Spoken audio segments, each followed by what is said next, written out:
Tonight, right now. 4 human beings are hurtling through space at over 2,000 miles per hour, leaving Earth farther behind with every passing second. They are not coming back for 10 days. And when they do come back, nothing will be quite the same again. Not for NASA, not for the space program, not for humanity's understanding of where we're headed. You've probably heard that Artemis II launched. You've probably seen the headlines, the photographs of fire and smoke rising from Launch Pad 39B at Kennedy Space Center. The social media posts, maybe a clip of the rocket clearing the tower and punching through the Florida evening sky. But here's what most of those headlines don't tell you. They don't tell you why this mission is so much bigger than it looks. They don't tell you what's actually at stake in the next 10 days. Not just for 4 astronauts named Reed Wiseman, Victor Glover, Christina Koch, and Jeremy Hansen, but for every human being alive on this planet right now, and for every human being who will ever live after us. They don't tell you about the 54 years of waiting that led to this moment. They don't tell you about the decisions, the disasters, the political maneuvering, the engineering crises, the heat shield that almost grounded the whole mission, the toilet that malfunctioned on day 1, the burn that committed 4 people to a trajectory they could not reverse, and what it all means for whether our species survives the next 1,000 years. Before we go any further, if this kind of deep dive into the questions that actually matter about humanity's future in space is the kind of thing that speaks to you, take a moment to share this with someone who should be paying attention. The mission is live right now. The crew is already beyond most of the orbit where the International Space Station flies. The clock is running. Let's begin. Here is the first thing you need to understand. On April 1st, 2026, at 6:35 in the evening, Eastern Time, NASA launched a rocket called the Space Launch System from Kennedy Space Center in Florida. That rocket weighed 5.75 million pounds fully loaded. It generated 8.8 million pounds of thrust at liftoff, which is a number so large it tends to slide past the mind without registering. Let's make it register. The thrust produced at the base of that rocket in the first moments after ignition was roughly equivalent to the combined output of more than 13,000 of the most powerful commercial jet engines in service today. The ground shook. The air shook. People standing miles away said they felt it in their chests before they heard it, the way you feel bass from a subwoofer before you consciously register the sound. Longtime observers at Kennedy said it was the closest thing they had felt to the Saturn V, since the Saturn V itself flew for the last time in 1973. On top of that rocket sat a capsule called Orion, named Integrity by its crew.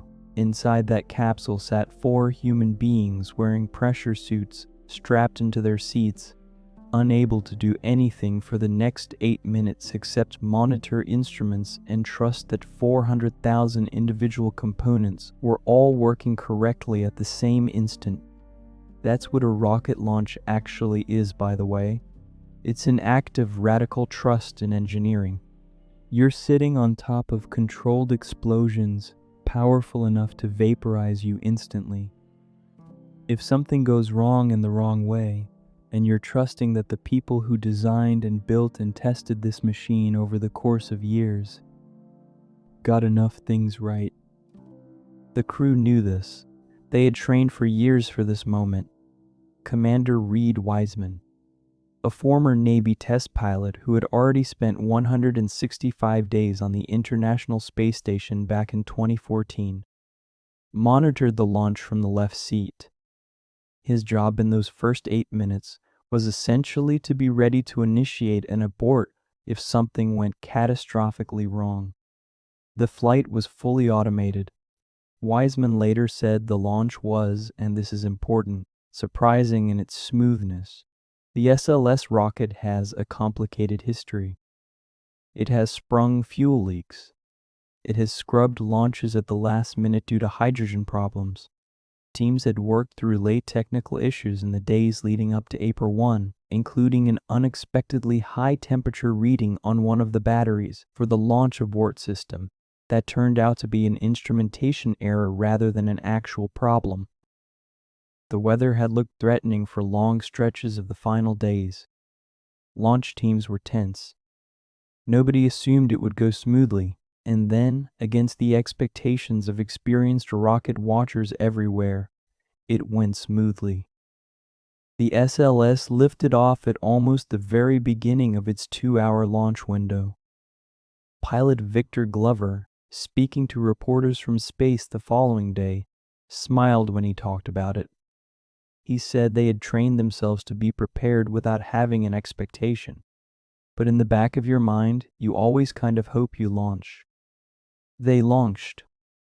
Now, here's the thing about what happened next, and this is where the real story begins. 8 minutes after liftoff, the core stage engines cut off and the core stage separated, leaving the crew riding the upper stage into orbit.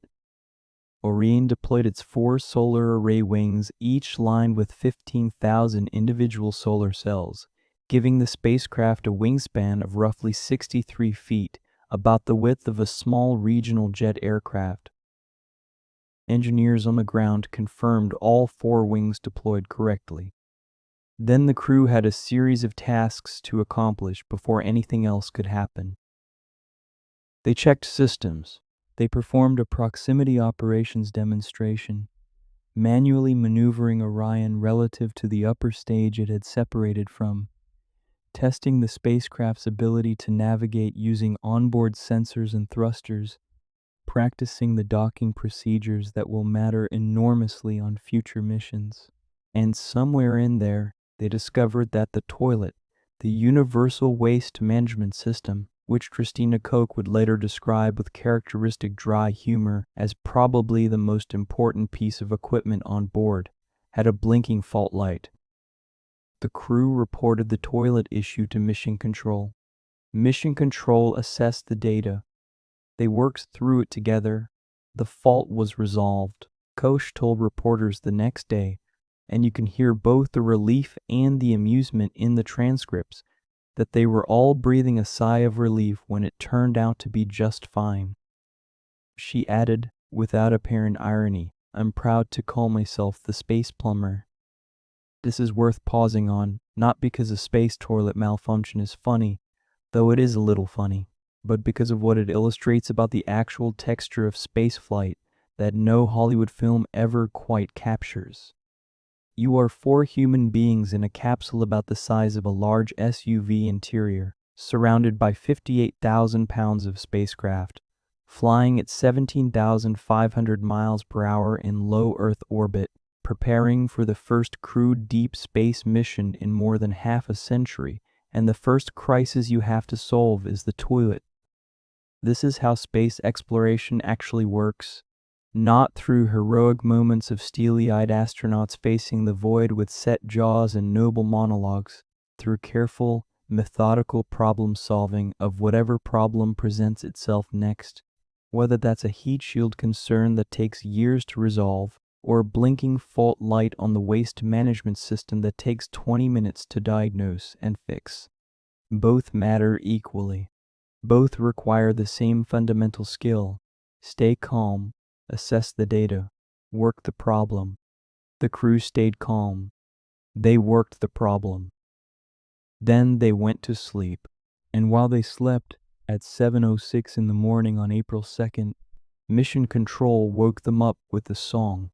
The song was Sleepyhead by Young and Sick. The crew of Artemis II was woken up for their second day in space with a song called Sleepyhead. This is also a tradition worth knowing about. NASA mission controllers have played wake-up songs for space crews going back to the Gemini era, and the choices are always a mix of the deliberate, the punny, and the oddly touching. Then, fully awake, the crew performed the perigee raise burn, firing the spacecraft's main engine for 43 seconds to lift the lowest point of their orbit and refine their trajectory, placing Orion into the stable high Earth orbit that would align with their path to the moon.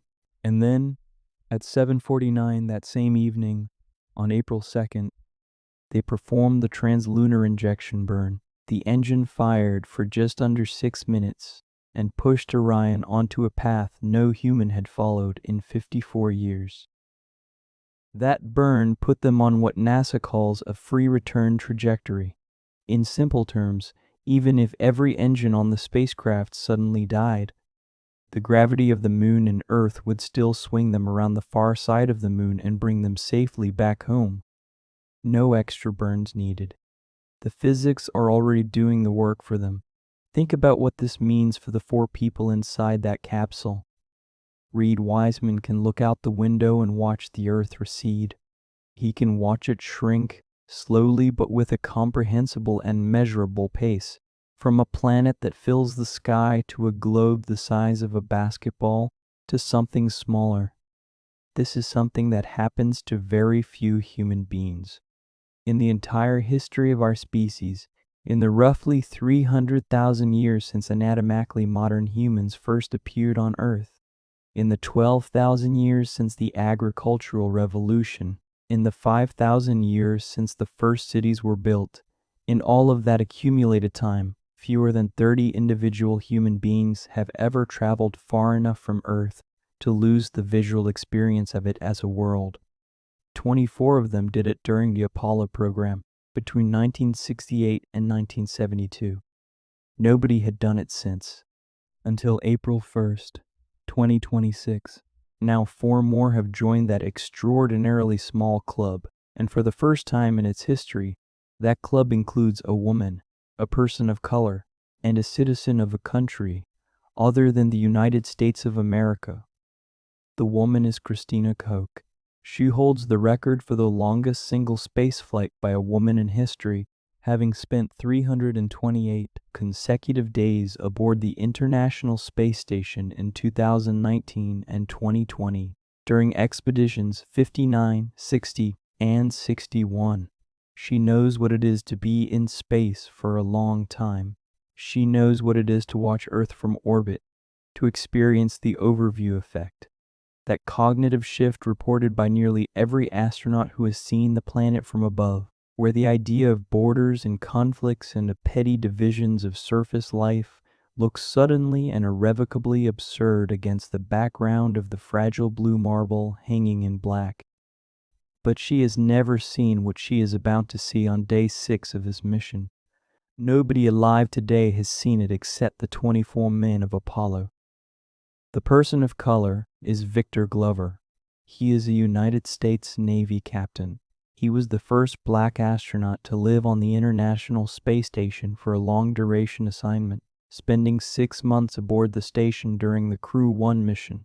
He is meticulous, technically sharp, and has spoken with remarkable openness about what this mission means to him personally, about representation, about what it signals to children who look like him and wonder whether space is a place where they belong. On April 6th, when Orion swings around the far side of the moon and Victor Glover sees the lunar surface from 4,000 miles away, he will be the first person of color in human history to travel to the vicinity of the moon. That is not a minor historical footnote. That is a fundamental transformation of who space belongs to. The first non-American is Jeremy Hansen. He is a colonel in the Canadian Armed Forces, a former CF-18 fighter pilot, and a veteran astronaut trainer who had, until April 1st, 2026, never actually been to space. Artemis II is his first mission. He goes from 0 hours in space to moon mission in a single step, which is either an extraordinary leap of confidence by the people who selected him, or a testament to how thoroughly the Artemis II crew trained together, or both. Under the terms of a 2020 treaty between the United States and Canada, the Canadian Space Agency earned a seat on a lunar mission. Hansen fills that seat when he spoke after the translunar injection burn and said that humanity had once again shown what it was capable of. He was speaking not just as an astronaut, but as a citizen of a country that had just earned its first permanent place in the history of human exploration beyond Earth orbit. And the commander is Reed Wiseman. He is a widower raising 2 children on his own, having lost his wife in 2020. He has spoken with unusual vulnerability for an astronaut about the emotional complexity of preparing for a dangerous mission when you are the only parent your children have, about the tension between the pride and the pull of the mission and the weight of what you'd be leaving behind if something went wrong. He was asked before launch whether he was ready. He said, "The 4 of us, we are ready to go. The team is ready to go. The vehicle is ready to go." He said this not with bravado, but with the quiet certainty of someone who has done the work and knows it. These are the 4 people who are, right now, in transit between the Earth and the Moon. Now let's talk about what they're actually doing up there, and what they're about to experience, and why it matters so much that the entire planet should be paying attention to the next 10 days. The mission timeline breaks down like this. Days 1 and 2 were spent in high Earth orbit, checking out the spacecraft systems. This is the shakedown period, the automotive equivalent of a test drive. After you get the car out of the garage, except the car is 58,000 pounds of spacecraft moving at 5 miles per second, and the mechanic who discovers any problems is 250 miles above the surface of the Earth with no nearby service stations. They checked the life support systems. They checked the communication systems. They tested the Avatar scientific payload. They performed the proximity operations demonstration. They fixed the toilet. They exercised on the flywheel exercise device because even on a 10-day mission, human muscles begin to deteriorate in microgravity without regular resistance exercise, and the data NASA collects from this crew's physiology will inform how they design life support and exercise systems for future deep space missions. Everything they do, every meal they eat, every hour of sleep they get, every vital sign that gets transmitted to mission control is data. They are test subjects as much as they are explorers. On day 2, after the translunar injection burn committed them to the lunar trajectory, the crew did something that gives you a sense of the simultaneously mundane and extraordinary texture of spaceflight. Commander Wiseman was the first crew member to complete his exercise routine on the flywheel device. That's it. The first man to leave Earth orbit in 54 years went and worked out. Meanwhile, NASA engineers confirmed that the brief loss of two-way communications that had occurred shortly after the crew reached orbit was due to a ground configuration issue with the tracking and data relay satellite system, not a spacecraft problem. It was fixed quickly, no mission impact, and after the TLI burn, the lunar science team on the ground began building a lunar targeting plan, a document that will guide what the crew looks at during their approximately 6-hour lunar observation window on day 6.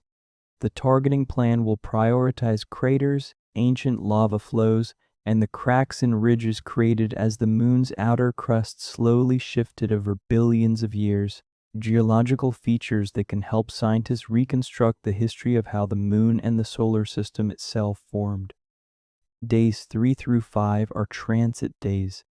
Orion performs 3 trajectory correction burns to fine-tune its approach to the moon. These burns are small, precise, lasting seconds rather than minutes, nudging the spacecraft's path with surgical exactness. The crew tests the medical kit. They practice CPR in zero gravity, which is harder than it sounds because in microgravity there's nothing to push against. Your compression stroke sends you flying backward from the patient, rather than generating force through the patient's chest. NASA has developed specific techniques and restraint systems to allow effective CPR in weightlessness, and the Artemis II crew will demonstrate and refine these techniques on this mission. On day 5, they test their pressure suits, checking seal integrity, testing how quickly they can put them on in an emergency, pressurizing them, and verifying all systems. The suits are their last line of defense if the spacecraft loses pressure. They need to know with absolute certainty that in the seconds after an emergency, those suits will work. And then comes day 6. Day 6 is Monday, April 6, 2026. This is the day that will define the mission in the memory of everyone who witnesses it. This is the day that the crew of Artemis II flies by the moon. The closest approach will occur at approximately 4,047 miles from the far side lunar surface, which is 6,513 kilometers. This number sounds large. The moon itself is 2,159 miles in diameter, so the crew will be passing about twice the moon's own diameter above its surface. For context, the Apollo astronauts who orbited the moon flew at altitudes typically under 100 miles, sometimes as low as 10 miles above the highest mountains and crater rims.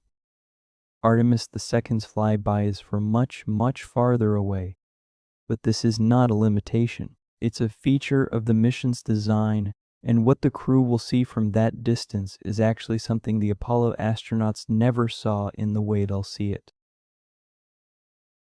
Think about it this way. When you're flying a commercial airplane at 35,000 feet, you can see a vast sweep of the landscape below you, far more territory than someone standing on the surface can take in at once. You get a continental perspective that no surface traveler can access. The trade-off is detail. You can't see individual streets or houses from that altitude, but the scale of what you can see, the patterns of coastlines and mountain ranges and river systems, is only visible from altitude. That's what Artemis II gives you for the moon. The Apollo crews in low orbit saw the surface in extraordinary detail, but in a narrow strip beneath them, the Artemis II crew, flying at 4,000 miles, will see the moon as an entire world, a spear of ancient rock hanging against the black of space, illuminated by the sun, with the geometry of its impact craters and the flows of ancient lava and the ridges of its shattered crust all visible as a coherent landscape. They will be able to see the far side, the hemisphere that faces permanently away from Earth, that no human eye has ever seen directly, only in photographs taken by robotic spacecraft. They will be the first humans to personally witness the lunar far side. And there's something else. The lunar targeting plan includes a solar eclipse. During the flyby window, the sun will pass behind the moon from the perspective of Orion. For nearly an hour, the crew will watch the sun disappear behind the lunar disk. The moon will go mostly dark, and in that darkness, in the hour when the sun is hidden and only the dim glow of reflected Earth light illuminates the lunar surface, the crew will have a unique scientific opportunity. They will search for flashes of light, meteoroids striking the moon's surface. Without an atmosphere, the moon is perpetually bombarded by space debris, and when a rock hits the surface at orbital velocities, the impact produces a brief flash of light visible from space.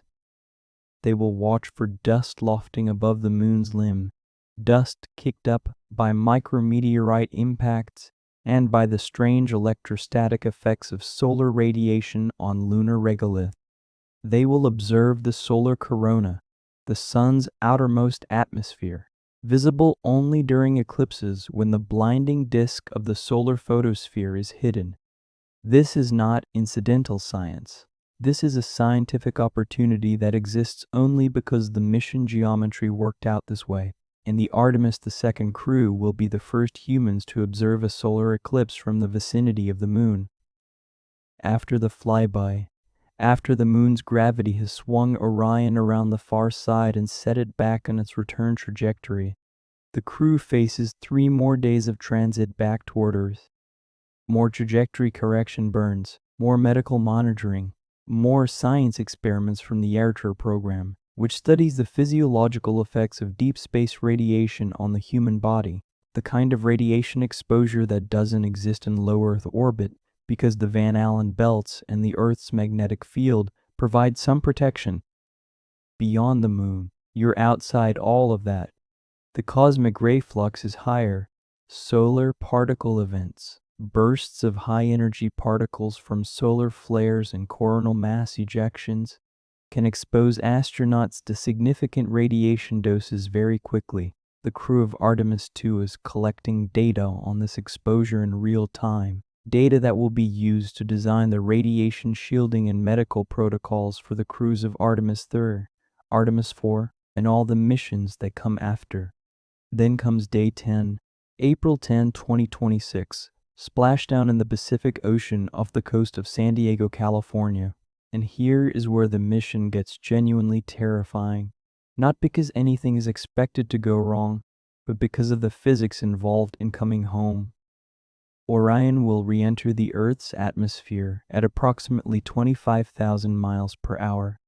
For comparison, a bullet fired from a high-powered rifle travels at about 1,800 miles per hour. The Orion capsule will be moving nearly 14 times faster than that when it hits the atmosphere. At that velocity, the friction between the capsule's heat shield and the atmosphere generates temperatures approaching 5,000 degrees Fahrenheit on the surface of the heat shield. That is roughly half as hot as the surface of the sun. The heat shield, made from a material called AV coat, will ablate, meaning it will intentionally char and erode, carrying that heat away from the capsule like a controlled burn. This is how it's designed to work. But unlike a capsule returning from the International Space Station, the Orion crew has exactly one shot at re-entry. There is no option to wave off and try again tomorrow if the weather over San Diego is bad or if some parameter is slightly off. The entry interface point, the moment the capsule begins biting into the atmosphere, is determined by the free return trajectory. Once you're there, you're there. Rick Henfling, the lead entry flight director who will be responsible for guiding the crew through re-entry, gave an interview earlier this year in which he captured this with precise economy. He said, "Once we hit entry interface and the heat starts building up on the heat shield, there's no turning back." He added that he was super confident in the team's ability to execute. Both things are true simultaneously, and understanding that they can both be true simultaneously is key to understanding what NASA does. The confidence is real. So is the irreversibility. There is one more detail about the heat shield that needs to be understood, because it nearly stopped this entire mission from happening. During the Artemis I mission, the uncrewed test flight that flew the same trajectory around the moon in November and December of 2022, the Orion heat shield performed generally well but showed unexpected charring patterns in certain areas. Post-flight analysis revealed that the ablative material had behaved differently than models predicted in some regions of the shield. This was not a catastrophic failure. The capsule was not destroyed. The heat shield did its job. But the difference between what happened and what the models predicted was significant enough that NASA engineers spent the better part of 3 years analyzing it, testing it, arguing about it, and deciding what to do. The original plan had been to manufacture a new heat shield for Artemis II, with design changes based on lessons learned from Artemis I. But manufacturing a new heat shield takes time. The program was already significantly behind schedule, having originally been planned for launch in the fall of 2024, then pushed to 2025, then to early 2026, then to the April 2026 window, each delay driven by technical problems and the extraordinary difficulty of building and certifying hardware that has to be perfect in environments humans have never operated in before.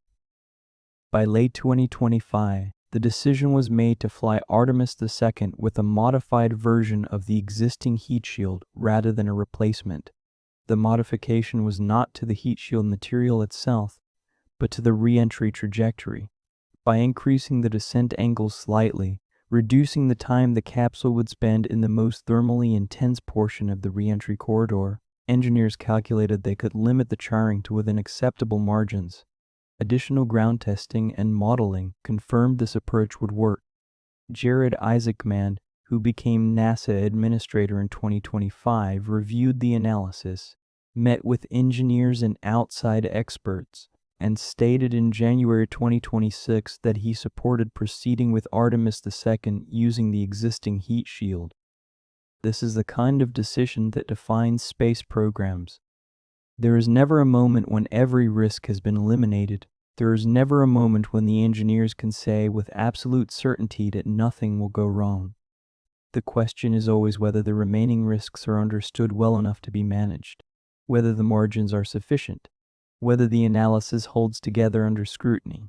The Apollo program flew the Apollo 13 mission with an oxygen tank that had been damaged in a manufacturing and testing process years before launch, damage no one detected. The Challenger was launched on a morning when the temperature was far below what the O-ring seals had been certified for, because people who understood the risk didn't succeed in stopping the launch. The Columbia was lost because foam insulation had always been shedding from the external tank and hitting the orbiter's thermal protection system, and nobody had fully reckoned with what would happen if it hit a critical area at the wrong velocity. NASA knows this history. The people making the Artemis II heat shield decision know this history, and they flew anyway, because they had done the work, run the analysis, tested the margins, and concluded that the evidence justified the decision. Whether they were right, whether the heat shield performs within its expected parameters on April 10 when those 5,000-degree temperatures start building on its surface, will be answered in 7 days. As of now, the crew is in transit, the spacecraft is healthy, and the mission is proceeding exactly as planned. But let's step back for a moment from the engineering and the timelines and the burn durations and ask the larger question. The question that actually explains why Artemis II is not just a test flight or a government program or a line item in NASA's budget, but one of the most significant events of our lifetime. Why is humanity going back to the moon? And why now? And why does it matter so much that right now, at this exact moment in history, 4 people named Wiseman, Glover, Koch, and Hansen are traveling through deep space toward Earth's closest neighbor? The answer is not simple, and anyone who gives you a simple answer is either selling you something or hasn't thought about it hard enough. The answer has to do with physics, with geopolitics, with economics, with the deep evolutionary drives that caused humans to cross every ocean and climb every mountain and push into every environment on Earth. But most of all, the answer has to do with time. Not the 10 days of this particular mission, not the next few years of Artemis flights. The time that matters is the long time, the geological time, the cosmic time, the time scale on which civilizations rise and fall and stars exhaust their fuel, and planets cool and ecosystems collapse and recover. On that time scale, the question of whether humanity is a single planet species or a multi-planet species is the question that determines whether we survive. Think about what it has meant, historically, for any population of organisms to exist in only one location. If you are a species that lives in only one place, then whatever can destroy that place can destroy you. Complete the thought. A single location species is always one event away from extinction. For 4 billion years, the entirety of life on Earth fit into this category. Everything that had ever lived, every organism that had ever reproduced or struggled or consumed energy or evolved, existed on one planet. And in that 4 billion years, Earth had been hit by objects large enough to extinguish most of the life on its surface at least 5 times that we can identify in the geological record. The most famous of these events, the Chicxulub impact 66 million years ago, wiped out approximately 75% of all species on Earth, including every non-avian dinosaur. An asteroid approximately 10 kilometers in diameter did that.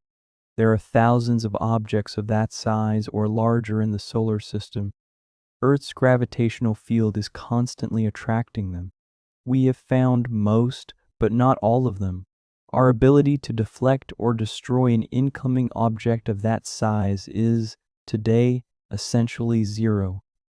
This is before we account for supervolcanic eruptions capable of triggering global winters, before we account for pandemic diseases of the kind we've already experienced in living memory, but orders of magnitude more lethal, before we account for the possibility of nuclear warfare, before we account for the eventual death of the sun, which is 5 billion years away but is worth considering if you're thinking about deep time, before we account for the possibility that we do it to ourselves through climate change or ecological collapse, or any of the other ways that a technologically capable species can undermine its own habitat. The Artemis program is, at its most fundamental level, an attempt to begin the process of making humanity something more than a single location species. Not all at once, not in 10 years or 50 years or even this century. But the process has to start somewhere, and it has to start with the hard engineering problems. You cannot skip ahead to a permanent self-sustaining human presence on other worlds without first solving the problem of how to keep human beings alive in deep space for extended periods. Artemis II is mission number 2 of that solution process. It is the second step of a ladder whose top rungs extend far into a future that nobody alive today will see. And here is the thing that makes this moment historically remarkable in a way that's easy to miss if you're just watching the launch livestream. We have been here before. We started climbing this ladder once already.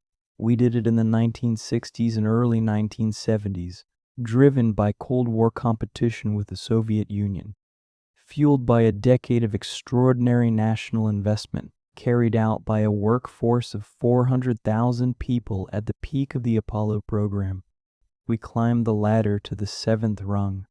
12 human beings walked on the surface of the moon between 1969 and 1972, totaling roughly 9 days of cumulative surface time across 6 successful landings. And then we stopped. Not because we had finished, not because the problems were solved, not because humanity had secured its long-term future among the stars. We stopped because the Cold War competition that had driven the spending was resolved. The Soviet Union's lunar program had collapsed. The political will that had sustained 4% of the federal budget for NASA evaporated, and we came home. We pulled the ladder up behind us. We let the Saturn V production lines close. We let the institutional knowledge disperse into retirement. We let the tracking stations and the mission control procedures and the muscle memory of flying human beings to the moon fade into history. Apollo 17 lifted off from the lunar surface on December 14, 1972. Commander Gene Cernan was the last person to walk on the moon. Before climbing back into the lunar module, he said, "I'd like to record that America's challenge of today has forged man's destiny of tomorrow." And then he climbed the ladder, closed the hatch, and left. That was it. That was the end of humans in deep space. For 54 years, until April 2nd, 26, when Reed Wiseman, Victor Glover, Christina Koch, and Jeremy Hansen completed their translunar injection burn and became, for the first time in more than half a century, human beings who had left Earth orbit. The gap between those two moments, between Gene Cernan climbing a lunar module ladder in 1972 and Chris Birch's voice on the radio saying integrity looks like a good burn in 2026, contains a story that is worth understanding in full, because that 54-year gap was not inevitable. It was a choice. It was a series of choices made by budget committees and political administrations and competing priorities that put the future of human spaceflight on hold for longer than most of the people reading this have been alive. Understanding why that gap happened and why it's finally closing now, is essential to understanding what Artemis II actually means. But that understanding requires us to look at the years between 1972 and today, at the false starts and the near misses and the programs that came close but didn't get there, at the political and economic dynamics that kept humanity earthbound for 5 decades, despite having all the technical capability needed to go back, at what finally changed to make Artemis possible, and at what still needs to happen for the promise of Artemis to become the permanent multi-world civilization that the mission is ultimately meant to enable. For now, hold this picture in your mind. Right now, 4 human beings are already hundreds of thousands of miles from Earth, speeding toward the moon on a path that gravity itself will bring home. There's a question that gets asked whenever any significant Artemis milestone arrives, and it tends to be asked with a mixture of genuine curiosity and barely concealed frustration. The question is, why did it take so long? If we could send 12 people to the moon between 1969 and 1972, if we had the Saturn V, the most powerful rocket ever flown to completion in human history, if we had the launch infrastructure and the mission control procedures and the institutional knowledge accumulated over hundreds of thousands of person-years of engineering effort, then why, after Gene Cernan climbed the lunar module ladder for the last time in December 1972, and we pulled the ladder up behind us, did it take 54 years and the better part of $100 billion to get back to the point where we can fly 4 people around the moon again without even landing? The answer is not simple. The answer involves presidential politics and congressional budget fights and the specific perverse incentives of government contracting and the geopolitics of the Cold War's end and the way institutional memory dies when you stop doing something for long enough, and the difference between a space program driven by crisis and competition and one that has to justify itself in peacetime. The answer is, in other words, the entire story of American space policy from 1972 to today, compressed into the period of a single human lifetime. And you need to understand the story if you want to understand why Artemis II matters as much as it does, because the mission's significance is inseparable from the specific, painful, entirely preventable history that made it necessary. So let's start at the beginning. Not the beginning of the space program, but the beginning of the end of the first space program. January 1970. Richard Nixon had been president for 1 year. The Apollo 11 landing had happened 6 months earlier, in July 1969. Neil Armstrong had taken his small step. The world had watched. The mission had been achieved. The Kennedy commitment fulfilled. The Soviets definitively beaten in the race to the moon. And now Nixon's administration had to decide what to do next. The answer Nixon chose was not to push forward. It was to pull back. The administration began cutting NASA's budget significantly to better align with its other priorities, which included winding down the Vietnam War, managing a complicated domestic political situation, and a general preference for reducing government expenditure. Those budget cuts put NASA in a position from which it never fully recovered. 3 planned Apollo missions were canceled to conserve funding. Apollo 18, 19, and 20. Which had been designed to go to increasingly interesting and geologically complex landing sites, would never fly. The Saturn V production lines began winding down. The workforce that had built and operated the Apollo infrastructure dispersed. The institutional knowledge accumulated over a decade of building the most complex flying machines humans had ever constructed began to dissolve into retirement and other industries. This is the moment. Not December 1972 when Cernan left the moon, but January 1970 when Nixon's budget started cutting, where the 54-year gap actually began. Because what happened between 1970 and the first Apollo cancellations was a decision that the goal had been achieved and the urgency was over. The race had been won. The existential competitive pressure from the Soviet Union that had driven 4% of the federal budget into NASA at the program's peak was resolved.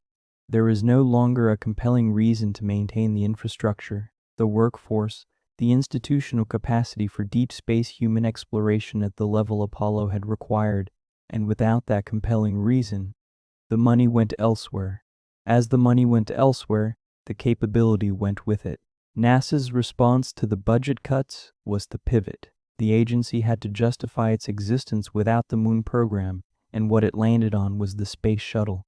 The shuttle was conceived as a reusable spacecraft that would make access to low Earth orbit routine and cheap, flying dozens of times per year, servicing satellites, supporting a permanent space station, eventually forming the backbone of a sustained human presence in space. The vision was genuinely ambitious and in some respects prescient.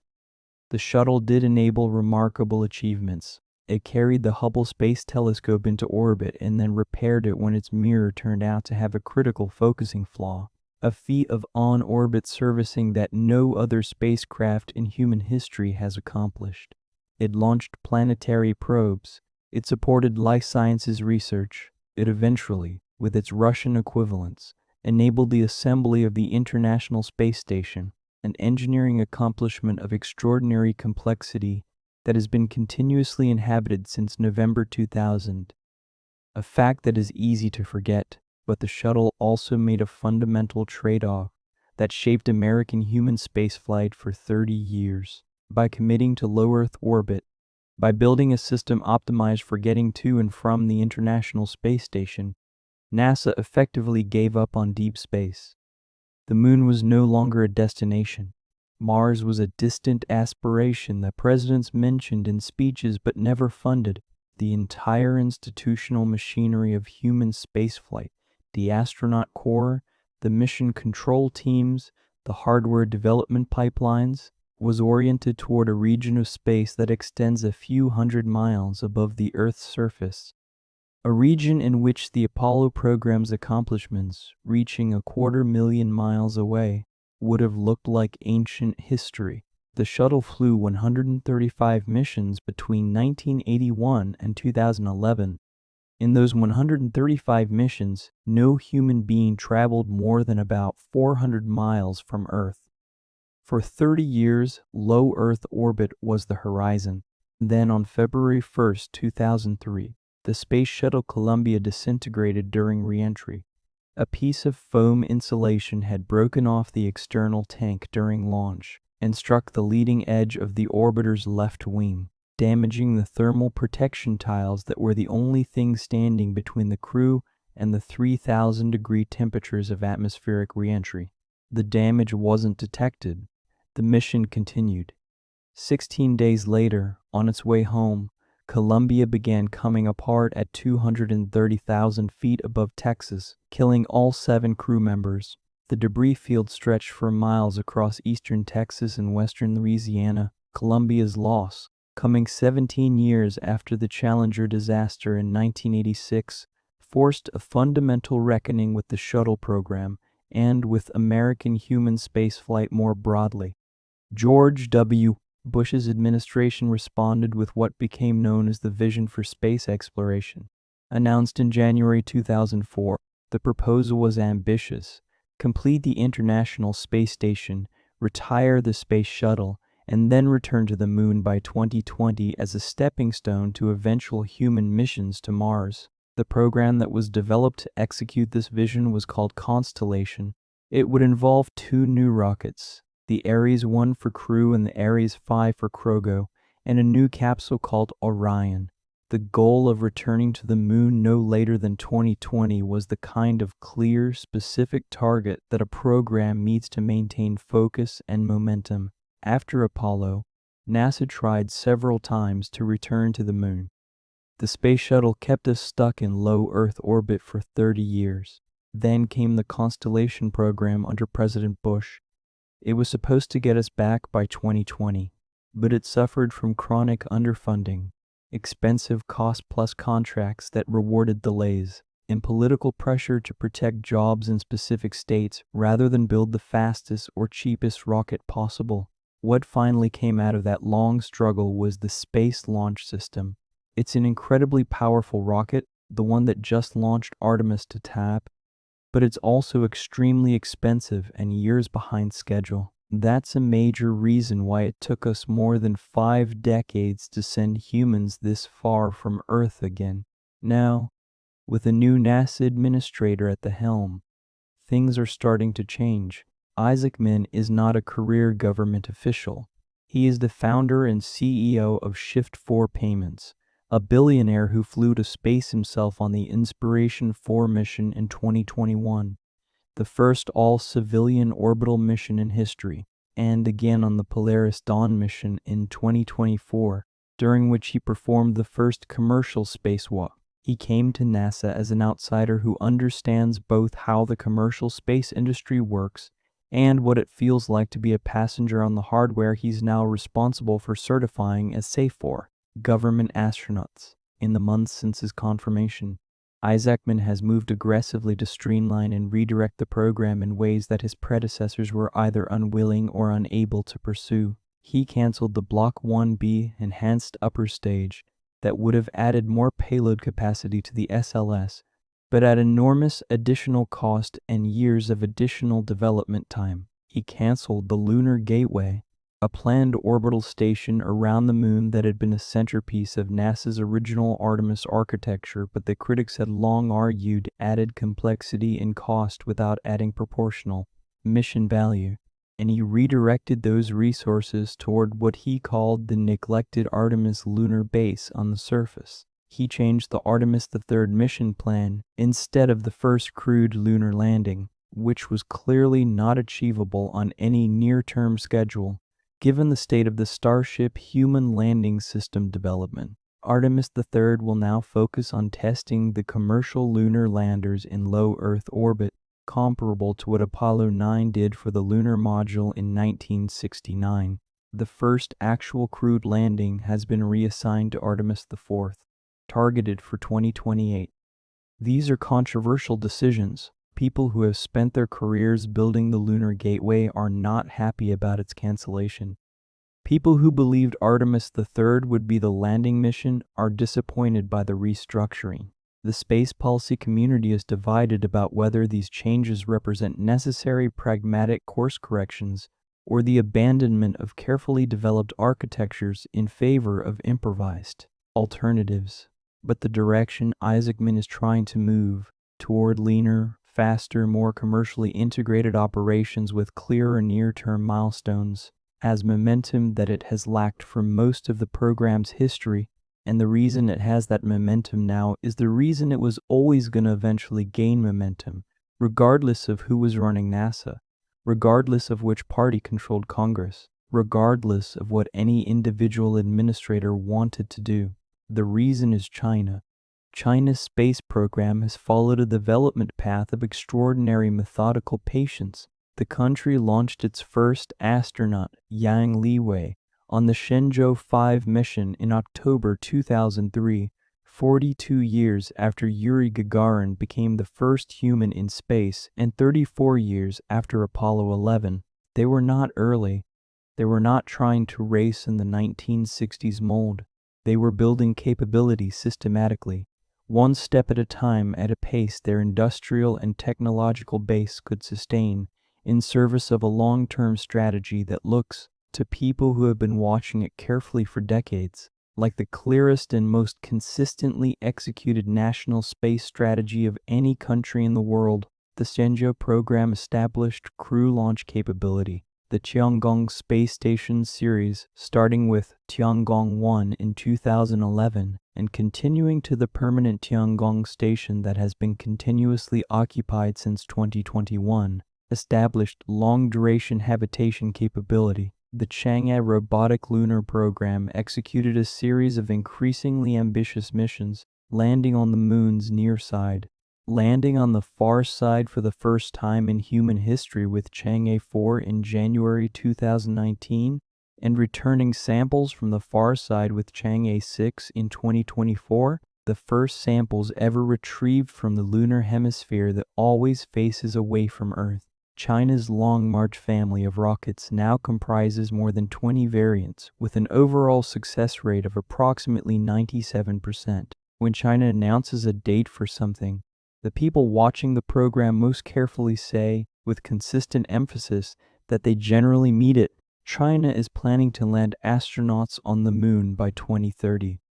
Not some undefined future date. Not some undefined future date. Not some time in the next several decades. By 2030. The hardware is named and known. The crew capsule is called Mengzhou, which translates as Dream Vessel.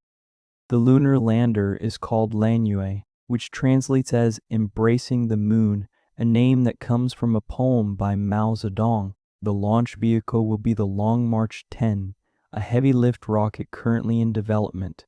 The mission profile involves 2 launches, one carrying the crew in Mengzhou, another carrying the Lanyue lander on a separate rocket. The 2 spacecraft will rendezvous in lunar orbit. 2 astronauts will transfer to the lander, descend to the surface, conduct surface operations, return to lunar orbit, and rejoin their crewmates in Mengzhou. 2 launches. Lunar orbit rendezvous. Similar conceptually to the original architecture Michael Griffin proposed for the Constellation program in 2005. The geopolitical implications of this are profound, and they are shaping every major decision in the Artemis program right now, including the decisions that led to Artemis II being structured the way it is, flying the timeline it is flying. China is also building an international coalition around its lunar program, the International Lunar Research Station, which China is developing jointly with Russia and has invited other nations to join. Currently has 13 partner countries. None of them overlap with the Artemis Accords, the framework for international cooperation around the moon that the United States has developed and that now includes 55 signatory nations. These 2 blocs, the American-led Artemis Coalition and the Chinese-led ILRS Coalition, are the architecture of a new space order that is forming right now, in real time. And that will determine who sets the rules, the norms, and the operating frameworks for human activity beyond Earth for the next century. Former NASA Associate Administrator Mike Gold put this with unusual directness in a Senate hearing when he said, "The countries that get there first will write the rules of the road for what we can do on the moon." The Outer Space Treaty of 1967, which remains the foundational document of international space law, prohibits national appropriation of celestial bodies, meaning no country can claim the moon or any part of it as sovereign territory. But the treaty says nothing about resources extracted from celestial bodies, about the establishment of exclusive safety zones around operations, about the norms for how competing programs should behave when they find themselves operating in the same region of the lunar surface.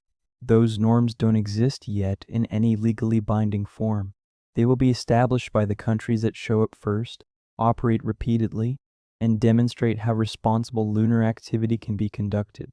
The country that establishes a permanent presence at the lunar South Pole, where water ice deposits in permanently shadowed craters represent the most valuable resource in the near-Earth solar system, water that can be split into hydrogen and oxygen for rocket fuel, water that can sustain human life, water that makes the difference between a lunar outpost that depends entirely on Earth for resupply and one that can begin to sustain itself. That country will have enormous influence over the framework within which all subsequent lunar activity takes place. China understands this.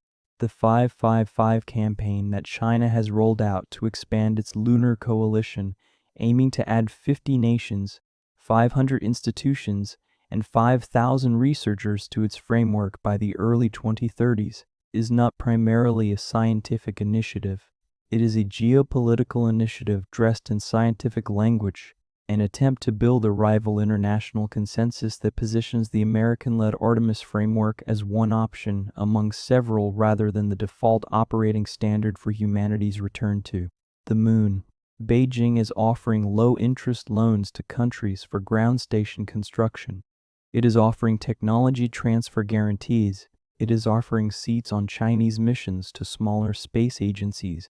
that NASA cannot accommodate in its own tightly constrained flight schedule. Every country that joins the ILRS framework is a country that is not building its future around the American-led framework.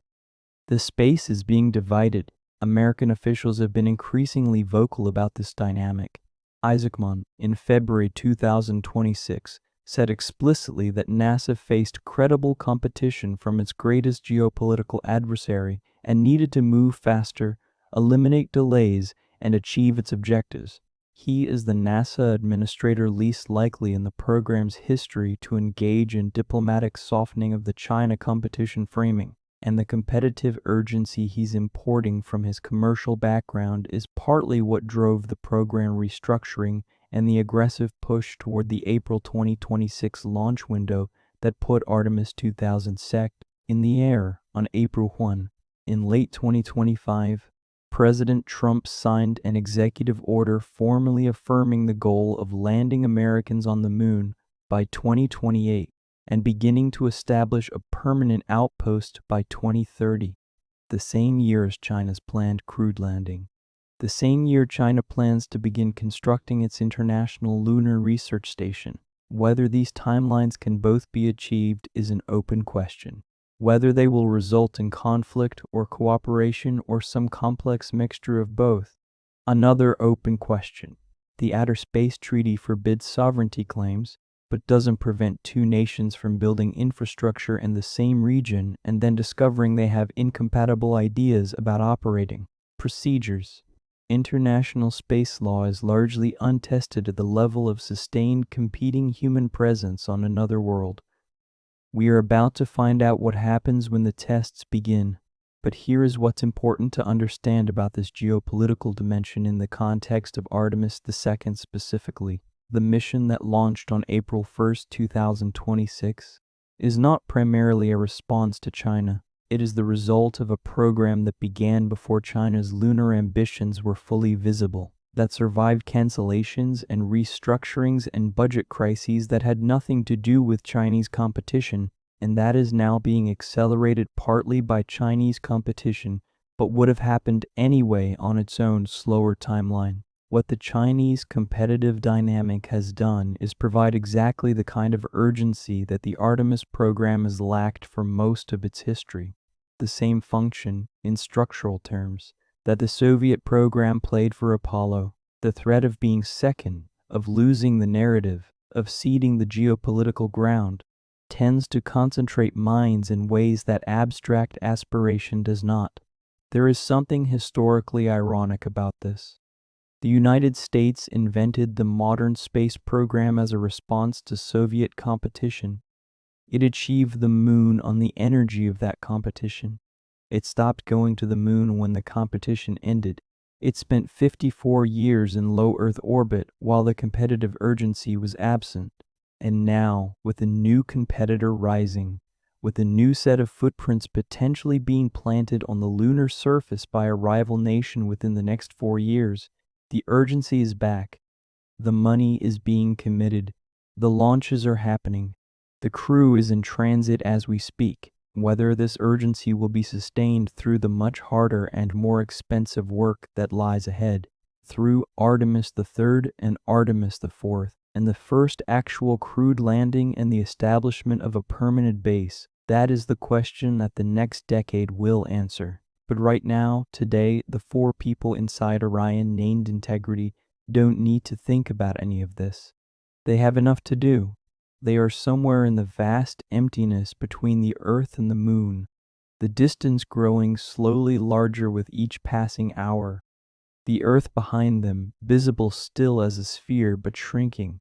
The Moon ahead of them not yet a disk but a bright point getting marginally brighter each hour. They are in an environment that no human being has inhabited since December 1972, a region of space where the radiation environment is different, where the distance from Earth is measured in tens of thousands of miles and growing, where Mission Control's voice comes through a radio link that even at this relatively short distance already has a perceptible delay. Tomorrow, April 4, they will perform trajectory correction burns. They will check the medical equipment. They will exercise. They will sleep in a cabin that Victor Glover says is too cold and for which Mission Control is working to find a solution that involves adjusting the spacecraft's thermal management systems rather than wishing for warmer sleeping bags. On April 5, they will test their spacesuits, practicing emergency donning procedures in microgravity, verifying seal integrity, making sure that if something goes wrong with the cabin pressure, they can be inside a functioning suit within the time their training has established as the critical threshold. On April 6th, the Moon, 4,000 miles above a surface that no human eye has ever directly seen, photographs taken at close range for the first time since the orbital operations of Apollo, a solar eclipse that nobody alive has ever witnessed from this perspective, science being done that could only be done from this vantage point by these four people in this moment. And then the return, 3 days back toward Earth on a free return trajectory that gravity itself is already executing, the Moon's pull having finished its work, and now Earth's pull drawing them home. The velocity building, the heat shield that nobody is entirely certain about approaching its moment of truth at 25,000 miles per hour and 5,000 degrees.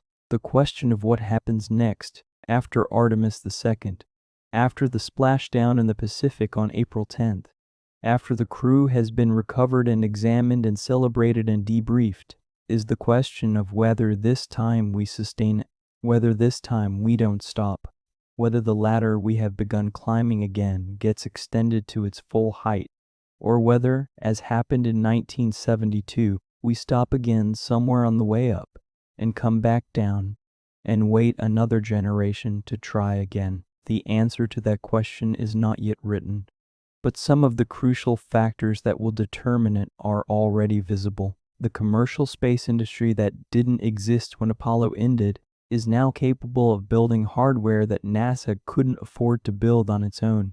SpaceX is developing the Starship human landing system that will carry astronauts from lunar orbit to the surface. Blue Origin is developing its own competing lunar lander called Blue Moon under NASA's Artemis contracts. Commercial launch providers can get payloads to the moon for a fraction of what an SLS launch costs. The ecosystem that supports sustained deep space activity is taking shape in a way it never could during the Apollo era, when everything had to be built by the government from scratch. The international coalition behind Artemis now spans 55 nations. The European space module on Orion, the hardware that provides the spacecraft's propulsion and power, was built by the European Space Agency. Canada earned its place on this mission and on future missions through the treaty commitments that put Jeremy Hansen in the left side of the Orion cabin. Japan, the United Arab Emirates, Australia, and dozens of other countries have signed the Artemis Accords and are investing in the program's success. This isn't the unilateral American effort of Apollo.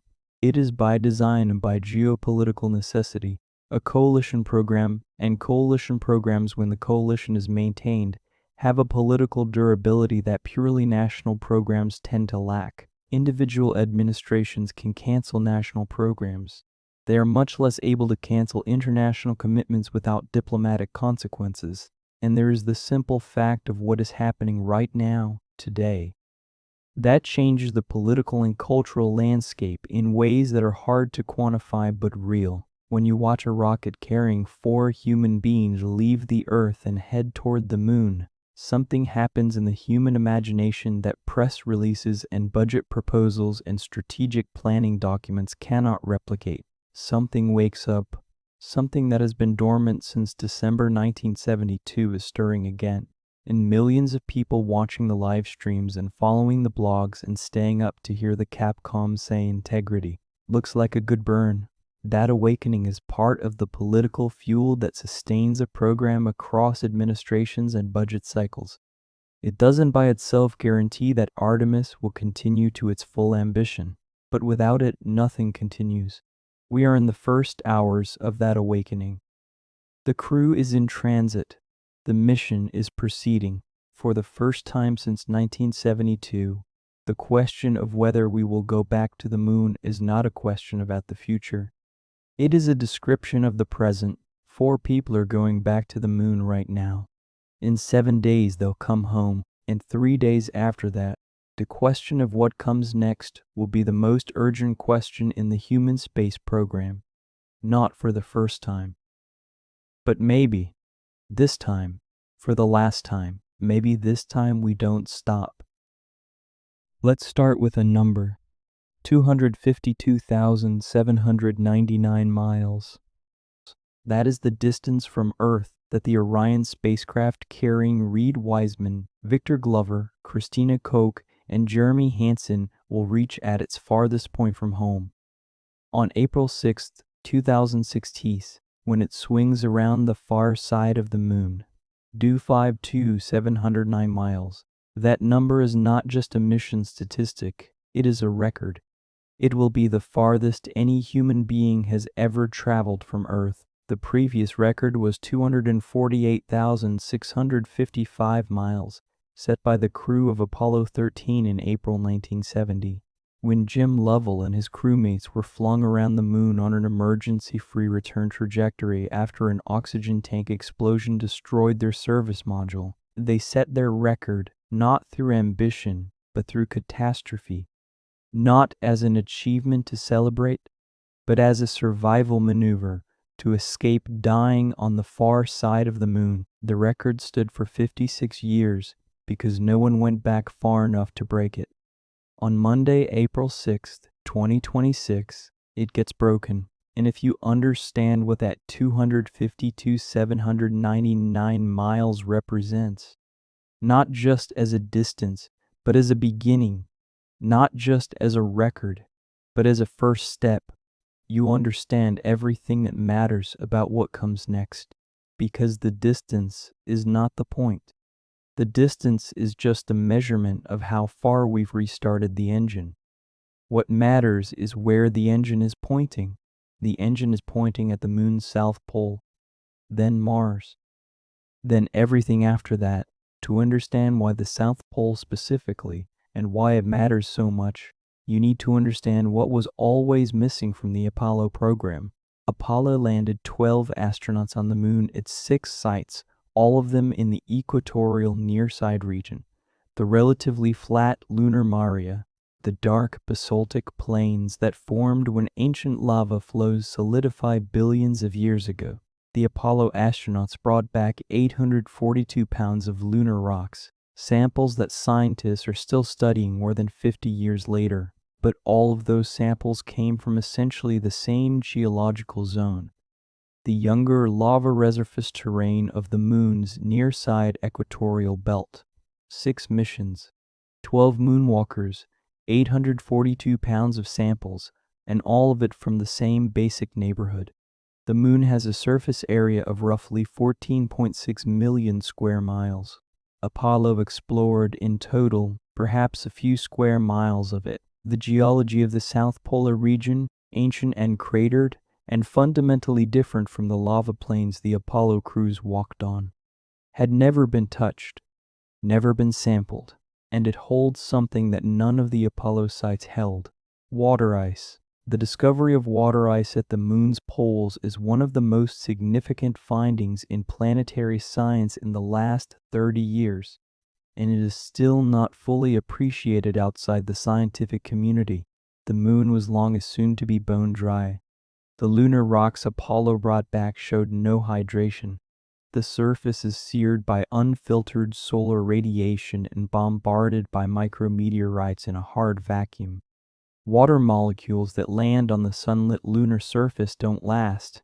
The solar wind and ultraviolet radiation break them apart almost immediately. But the moon has a slight axial tilt of only 1.5 degrees. This means that the crater floors near the lunar poles, particularly those near the South Pole, are in permanent shadow. The sun never rises high enough to illuminate them. They never see direct sunlight. The temperatures in these permanently shadowed regions drop to minus 250 degrees Celsius, making them among the coldest places in the solar system, colder than the surface of Pluto. And into those permanently frozen darkness chambers, over billions of years, Water molecules have been delivered by comets and water-bearing asteroids that struck the moon, by chemical reactions between solar wind hydrogen and oxygen into surface minerals, migrating slowly across the lunar surface over geological time toward the cold traps where they become frozen and stay frozen, essentially forever. The ice has been accumulating in those permanently shadowed craters for hundreds of millions, possibly billions of years. The Indian Space Research Organization's Chandrayaan-1 orbiter first confirmed the presence of water on the moon in 2008. In 2009, NASA deliberately crashed the LCROSS spacecraft into the Cabeus crater near the South Pole and analyzed the debris plume, directly detecting water ice. Subsequent orbital missions, including NASA's Lunar Reconnaissance Orbiter, have mapped the distribution of hydrogen across the polar regions, which provides an indirect measurement of where ice concentrations are highest.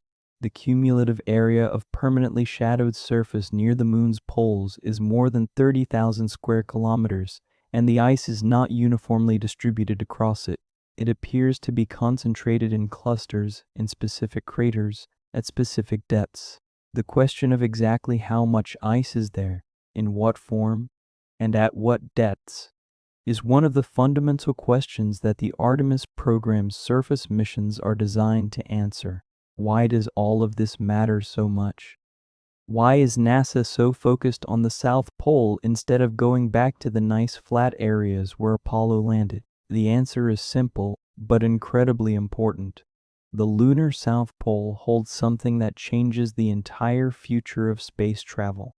It holds water ice. For billions of years, comets and water-rich asteroids have been slamming into the moon. When they hit, they left behind tiny amounts of water. On most of the moon, that water doesn't last long. The surface is blasted by harsh sunlight and radiation, so any water molecules quickly break apart and disappear into space. But near the South Pole, something very special happens. The moon is almost no tilt, only about 1.5 degrees. That means there are deep craters at the South Pole that never ever see direct sunlight, not even for a single second over billions of years. These craters are in permanent freezing darkness. The temperatures inside them drop to levels so cold that they are among the coldest places in the entire solar system. Any water that finds its way into these shadowed craters gets trapped forever as ice. It just sits there, frozen solid, undisturbed for hundreds of millions, maybe even billions of years. Scientists have known about this possibility for a while, but over the last couple of decades, orbiters and impact probes have confirmed it. There really is water ice down there, not just traces, enough that it could make a real difference. Now think about what that actually means for human exploration. Water is not just something nice to have. Water is life support and rocket fuel at the same time. You can use the ice for drinking water.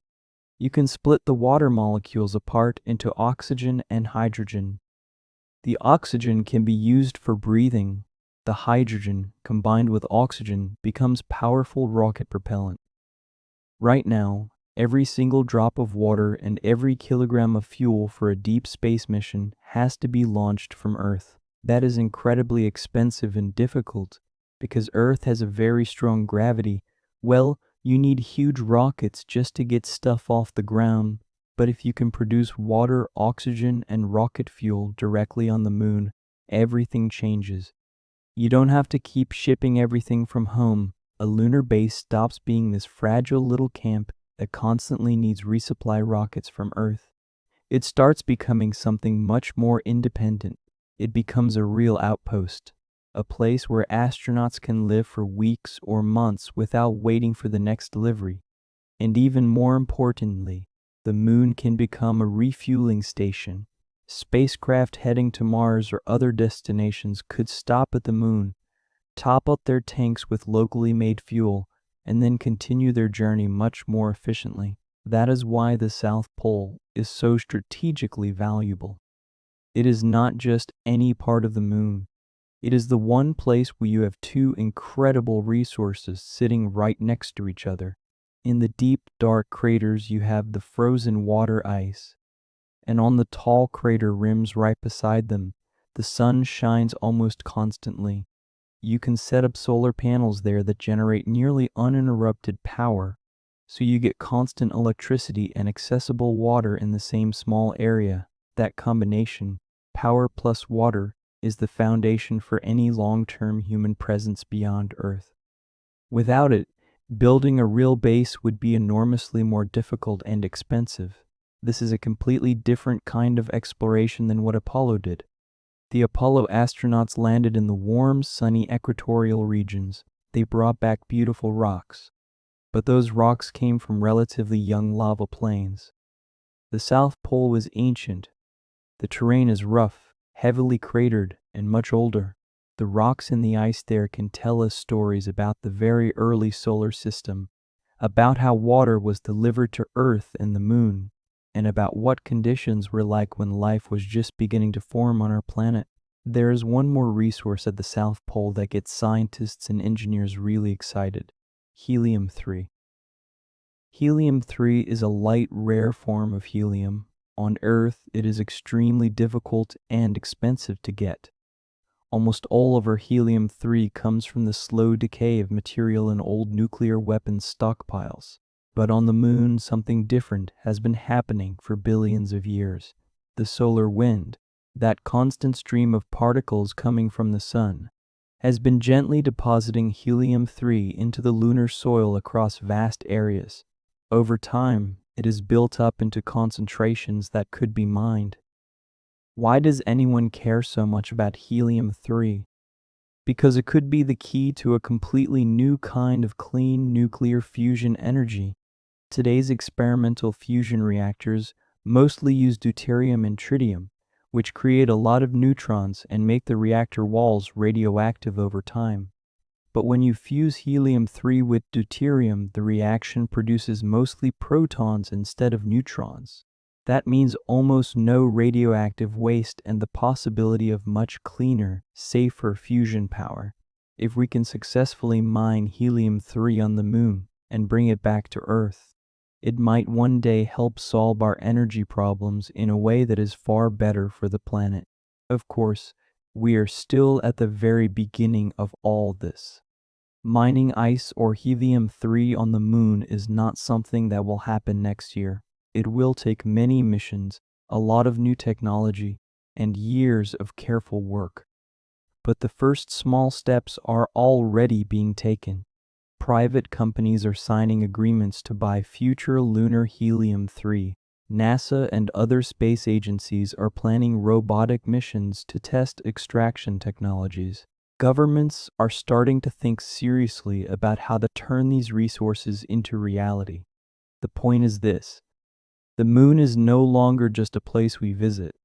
Plant a flag, take some photos, and leave. With water ice and helium-3 waiting at the South Pole, the Moon is becoming something much bigger. It is becoming our first real foothold in the solar system, a place where we can learn to live off the land, produce our own supplies, and use those resources to reach even farther destinations, like Mars. That is why Artemis II, even though it is only a flyby, is so important. It is the beginning of the journey that will eventually take us to those icy craters, to those sunlit ridges, and to the resources that could change humanity from a single-planet species into a true spacefaring civilization. This is the world that Artemis II is opening, not creating on its own, not delivering this week, not even in this decade, but opening, pushing the door ajar that has been closed since December 1972, letting in the light of what becomes possible when humanity has a permanent presence off its home world, when the latter extends beyond low Earth orbit, when the infrastructure for deep space operations gets built mission by mission, year by year, base module by base module. Now let's come back to right now. April 3, 2026, Flight Day 3 of the Artemis II mission. The crew of Orion, named Integrity, is today between 100,000 and 150,000 miles from Earth, traveling at approximately 2,000 miles per hour, with the moon still several 100,000 miles ahead of them. They are right now practicing emergency medical procedures. CPR in zero gravity, as discussed. They are reviewing the lunar targeting plan that Mission Control's science team has been building since the translunar injection burn. They are probably cold, because Victor Glover mentioned on day 2 that the cabin temperature was lower than expected, and the sleeping bags weren't quite warm enough. And while Mission Control has been working on solutions using the spacecraft's thermal management systems, you cannot adjust a spacecraft's internal temperature the way you adjust a thermostat. They are practicing lunar photography and surface observation techniques ahead of Monday's flyby, because seeing the moon from 4,000 miles with the naked eye is an experience that no training simulation can fully prepare you for, and the scientific value of what they observed during that 6-hour window is real. They are doing what astronauts have done on every mission since the beginning of human spaceflight: adapting, adjusting, solving the problems that present themselves one at a time and keeping the mission moving forward. And in 3 days, on Monday, April 6th, at the moment they swing around the lunar far side at 252,799 miles from Earth, something happens that cannot be fully captured in the language of engineering or mission architecture or geopolitical competition. 4 human beings will see something that no human being has seen since December 1972. They will look out the windows of a spacecraft and see the moon, the whole moon. From the perspective of something that is not Earth, they will see the far side, the hemisphere that is faced away from us since the moon was formed, that no human eyes have ever directly witnessed from a distance where it is more than a point of light. The half-dark, ancient, crater-pocked surface will be illuminated at an oblique angle that casts long shadows across every ridge and rim, revealing depth and texture in a way that straight-on illumination cannot. And then the sun will slide behind the moon, and the sky will go dark around them, and they will look for meteoroid impacts on the lunar surface in the quiet of a natural solar eclipse that they may be the only 4 people alive to ever witness from this vantage point. Commander Wiseman, when asked about the mission before launch, talked about what he hoped the crew would experience. He mentioned a moment early in the flight when Mission Control had reoriented the spacecraft as the sun was setting behind Earth, and the whole globe had been visible from pole to pole, Africa and Europe and the Northern Lights, all visible at once in a single view that no human standing on Earth's surface ever gets. He said, "I don't know what we all expected to see at that moment, but you could see the entire globe from pole to pole. That was still in Earth orbit. That was still close. 3 days later and 300,000 miles farther, the view will be something else entirely. The Earth will be a disk about 1.5 degrees across in the sky, still large enough to see as a world, still clearly blue and white against the black, but small enough to hold at arm's length behind a thumb. That is the perspective from which Armstrong and Aldrin and Conrad and Bean and Shepard and Mitchell and Scott and Irwin and Young and Duke and Ternan and Schmidt saw it. That is the perspective that changes something in the human mind, the overview effect amplified by distance into something that those who have experienced it consistently describe as a philosophical transformation rather than merely a visual impression. Wiseman will experience it. Glover will experience it. Koch will experience it. Hansen will experience it. And 250,000 people who stood on Florida beaches and causeways and pressed up against chain-link fences to watch the SLS launch on April 1. And the millions more who watched the live streams. And the billions who will see the photographs and the footage from the Orion cameras on April 6 will experience some fragment of it secondhand. Not the same, not the visceral presence of actually being there, strapped into a capsule farther from Earth than any living human has been. Watching a world you have only ever lived on become small enough to hold in your palm, but something some awakening of the same impulse that has driven human beings across every ocean and over every mountain range and into every valley and forest and desert on this planet. The impulse that says, I want to see what's over there.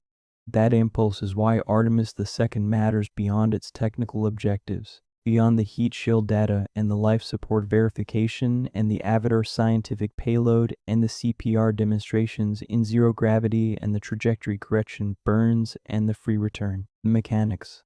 It matters because it restores to human civilization, and specifically to the generation of human beings alive right now, the sense that the horizon extends beyond low Earth orbit, that the 600-mile ceiling of the International Space Station's orbit is not the ceiling of what humans can do or where humans can go, but merely the height where we set up one kind of permanent presence while we slowly build the capability to go further, that the moon is not a place we visited once and abandoned, but a place we are returning to with more deliberate intent and more sustainable architecture and more partners and more resources, and a clear sense of what we are actually building there. Each of these 4 astronauts has already made history.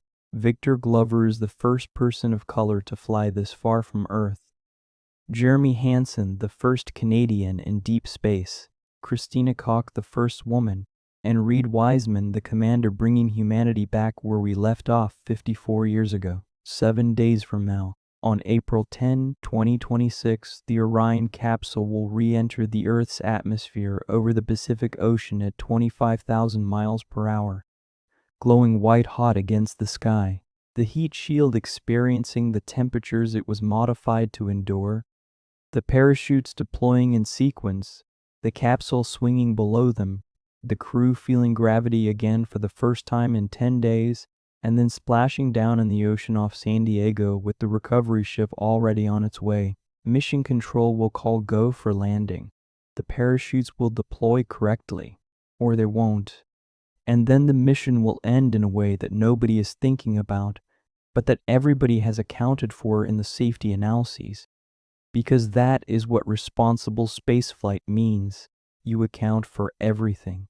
If everything works, if the heat shield performs, if the parachutes deploy, if the recovery goes smoothly, 4 human beings will step off of the ship and back onto the Earth and will immediately become the only 4 people alive who have traveled as far from this planet as any human being has ever traveled. The record they set on Monday, 252,799 miles, will be theirs until the next crew breaks it. And the next crew will break it from lunar orbit on their way to the surface. That is the sequence. That is the plan. Artemis II shows we can get there and back. Artemis III shows we can dock with the lander. Artemis IV puts boots on the south polar surface. Artemis V begins the base, and then the missions continue, 1 per year, building and learning and extracting and refueling and testing, until the base is a base and not just a camp, until the south pole of the moon is a place where people work rather than just a place they visit, until the water ice is being processed into propellant, and the propellant is being used to fuel missions that depart for destinations even farther away. The 842 pounds of rocks that Apollo brought back from the equatorial near side are still being studied today, generating new discoveries 50 years after they were collected, because the technologies for analyzing them have improved so dramatically that samples which yielded everything they could yield with 1970s instruments are yielding new secrets with 2020's instruments, and they will continue to yield new secrets as instruments improve further. The samples from the ancient South Polar terrain that the Artemis astronauts will bring back, from geology that formed when the solar system was young, will be studied for 100 years. They will answer questions we haven't thought to ask yet. They will raise questions that subsequent missions will be designed to answer. And somewhere in this sequence, maybe in the 2030s, maybe in the 2040s, depending on how the timelines unfold and how the budgets hold and how the competitive pressure from China evolves and how the commercial space economy matures, humans will leave the moon and head for Mars.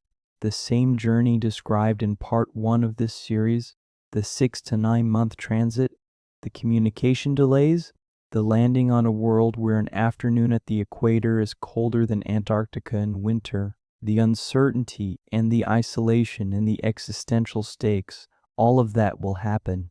But when it happens, if the Artemis program builds what it says it's going to build, the people going to Mars will not be going entirely cold. They will be going with hardware tested in the lunar environment. They will be going with life support systems that survived South Polar missions. They will be going with propellant production experience from a place where the resources are similar in principle if different in detail. They will be going with a coalition of 55 nations that has learned how to cooperate in deep space. They will be going because the moon taught us how. This is why Artemis II, a flyby mission that doesn't land anywhere, that doesn't plant a flag or collect samples or drill into the surface or set up a seismometer or deploy a rover, is the most important spaceflight since Apollo 17, not because of what it does by itself, because of what it is the beginning of, because of what a first step means when the destination is the rest of the solar system. Right now, as this sentence is written on April 3, 2026, 4 human beings are somewhere between the Earth and the Moon, about 120,000 miles from the planet where every one of their ancestors was born and died, moving toward a milestone that will break a record that has stood for 56 years, heading for a surface that holds frozen water that has been waiting 4 billion years to be found, carrying forward an aspiration that is as old as the first human who looked up at the moon and wondered what it would be like to stand on it. They have the cold sleeping bags. They have the toilet that works now. They have the Avatar scientific payload checked and ready. They have the lunar targeting plan. They have the flywheel exercise device and the medical kit and the mission controllers in Houston, tracking every telemetry reading and the Capcom whose voice will guide them through each maneuver, and the families who are not yet able to talk to them directly, but who know where they are to the mile. They have what it takes. And in 7 days, when they splash down in the Pacific, and the recovery divers open the hatch and help them out into the sunshine and the warmth of the world they left 10 days ago, the question of what comes next will not be a question about possibility. We already know it's possible. We knew it in 1969. We're reproving it right now. The question will be about will, about whether we mean it this time, about whether this is the beginning of something that lasts or another magnificent effort that ends before it reaches its destination, about whether the 54-year gap is now truly closed or merely paused, about whether 2028 sees humans walking on the south pole of the moon, or whether something somewhere breaks down again, and we wait again, and some future generation has to pick up the thread for a third time. That question will be answered by choices that haven't been made yet, by budgets that haven't been passed, by political decisions that nobody has made yet about how much of the national resources of multiple nations are worth committing to the most ambitious sustained exploration program in human history, by whether the commercial space industry grows fast enough and reliably enough to take over the supply chain that governments established, by whether the international coalition holds together as the missions get harder and the costs get higher and the strategic competition with China intensifies, by whether the people who need to care about this do, in fact, care enough to sustain it. But the first answer, the answer that matters most, the answer that makes all the other answers possible, was given 2 days ago when an 8.8 million pound thrust rocket cleared the launch tower at Kennedy Space Center and 4 human beings rode fire and physics into the dark, and a Capcom in Houston said simply, "Integrity, looks like a good burn." It did. We're going. Again. And this time, the moon is just the first stop.